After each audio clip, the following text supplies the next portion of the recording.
Oi pessoal, tudo bom? Duda Villanova aqui, mais uma vez para conversar um pouquinho sobre nefropatia por IgA, dessa vez o que a gente teve de novidade. Em outubro de 2022, a gente teve a publicação do Trial NefGuard, um trial de fase 3, que envolvia a utilização de budesonida via oral para pacientes com nefropatia por IgA primária que persistiam proteinúricos, apesar da nossa nefroproteção. A gente vem dizendo aqui, ao longo dos últimos anos, que o desafio do tratamento da nefropatia por IgA envolve principalmente um grupo de pacientes que persiste proteinúrico, apesar de todas as medidas de nefroproteção, mas que não tem indicação clara de imunossupressão, que seriam aqueles com glomerulonefrite rapidamente progressiva ou uma síndrome nefrótica clássica. Esses pacientes, eles parecem ter um efeito questionável de imunossupressão associados ao aumento dos efeitos colaterais graves, principalmente envolvendo infecção. E a gente teve essa noção após a publicação de dois grandes trials recentes, o STOP-IgA e o TESTING Trial, que mostraram que esses pacientes que persistiam com proteinúria acima de 1 grama após a nefroproteção adequada e que eram submetidos a tratamento com corticoide apresentavam efeitos colaterais significativos, com benefício questionável do tratamento. O Testing Trial teve um segmento 2 do estudo, no qual reduziu a dose do corticoide para 0,4 mg por quilo de metilpred, com benefício significativo e redução desses efeitos adversos, mas que ainda eram presentes. Então a gente não estava satisfeito com o perfil de segurança e resposta do corticoide sistêmico, e por isso a gente começou a procurar outros alvos da terapia. Baseado na fisiopatologia da doença, que a gente sabe que envolve a produção de uma IgA deficiente em galactose pelas mucosas, e principalmente mucosa intestinal, o intestino virou um grande alvo terapêutico desses pacientes. Nesse contexto, a gente criou a formulação de uma budesonida via oral, de liberação enteral, que vai agir ali no ilho terminal principalmente. E por quê? O que é que tem no ilho terminal, Duda? No ilho terminal há uma concentração das nossas placas de Peyer, que são conglomerados linfonoidais, que compõem o sistema linfóide do intestino, onde haveria a principal produção da nossa IgA deficiente, e que seria o HIT1 dessa doença. Há uma vertente que acredita também que esse benefício do envolvimento intestinal na nefropatia por IgA seria na alteração da microbiota, mais do que atuar ali no sistema linfóide. E previamente ao NefGuard, nós tivemos uma publicação de impacto que foi o NefGAN, um trial de fase 2 que envolvia a utilização da budesonida via oral para esses pacientes, e essa budesonida recebeu o nome de Nefecon, nas doses de 8 mg e 16 mg versus placebo. E essa publicação já mostrou que a utilização da medicação teve um impacto positivo na redução da proteinúria e na taxa de declínio de função renal com o perfil de segurança adequado. E o efeito ocorreu principalmente na dose de 16 mg. Então a gente segue para o trial de fase 3, que é o NefGuard, que foi publicado em outubro de 2022, com o intuito de avaliar a eficácia e a segurança do uso do Nefecon em pacientes com nefropatia por IgA. Esse trial, ele foi multicêntrico, randomizado, duplo cego, incluiu pacientes com pelo menos 18 anos e diagnóstico de nefropatia por IgA primária, que tinham proteinúria persistente, que foi definida por uma proteinúria de 24 horas maior ou igual a 1 grama ou um P/C maior ou igual a 0,8, apesar de uma nefroproteção adequada, e que tinham taxa de filtração glomerular entre 25 e 90 ml por minuto. Mas, Duda, o que é esse tratamento nefroprotetor adequado?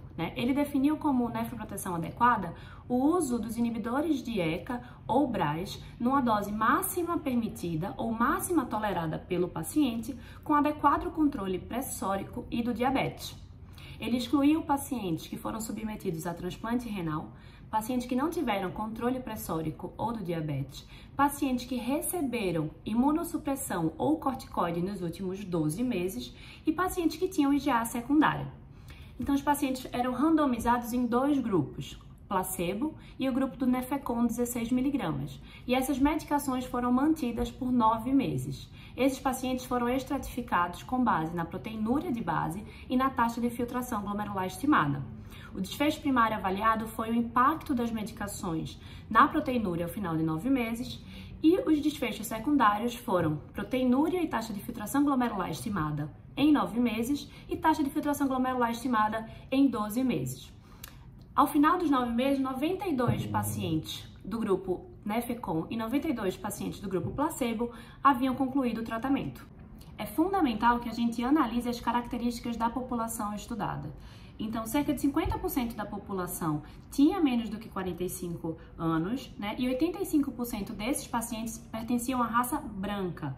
Mais ou menos 50% dos envolvidos tinham uma proteinúria de base maior ou igual a 2 gramas. E 60% tinham uma taxa de filtração glomerular estimada menor do que 60 ml por minuto.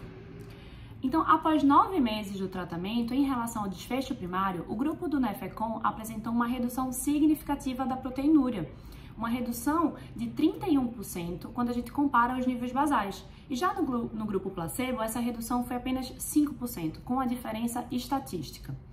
Após 3 meses da suspensão da medicação, ao final de 12 meses do início do trial, essa diferença se ampliou e a redução da proteinúria no grupo Nefecon era de 54%, uma diferença que chama a atenção.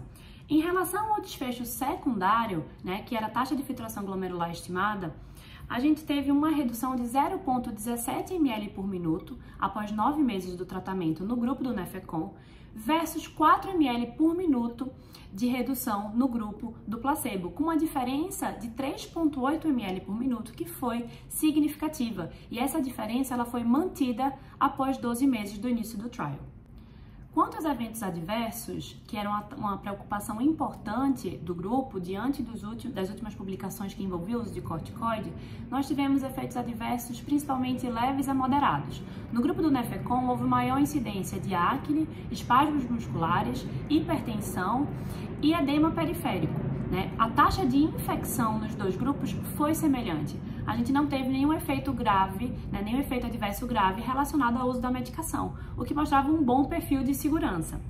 Então, em conclusão, a gente teve uma ótima resposta da proteinúria e a gente sabe, né, baseado em dados prévios, que resposta de proteinúria na IgA se relaciona à evolução para a doença renal crônica, associada à menor redução da taxa de filtração glomerular em 12 meses, com um bom perfil de segurança em seus usuários.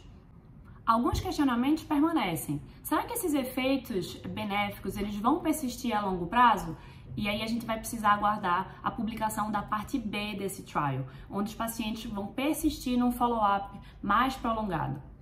Outra reflexão importante é a seguinte: em 2021 a gente também teve a publicação do DAPA-IgA, né? Um trial de subanálise da população do DAPA-CKD, né? A gente pegou a população do DAPA-CKD, separou todos os portadores de nefropatia por IgA e avaliou o impacto do uso do inibidor de SGLT2 nesta doença. E a gente teve um impacto positivo quanto à taxa de evolução para a doença renal crônica.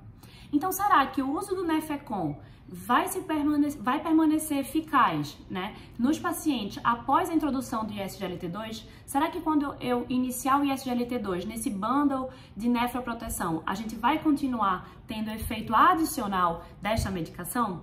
São respostas que a gente ainda não tem. Então, pessoal, eu acho que era isso que eu queria trazer hoje. Eu espero que vocês tenham gostado dessa análise e reflexão. E qualquer dúvida é só mandar pra gente que a gente discute com vocês. Um beijo!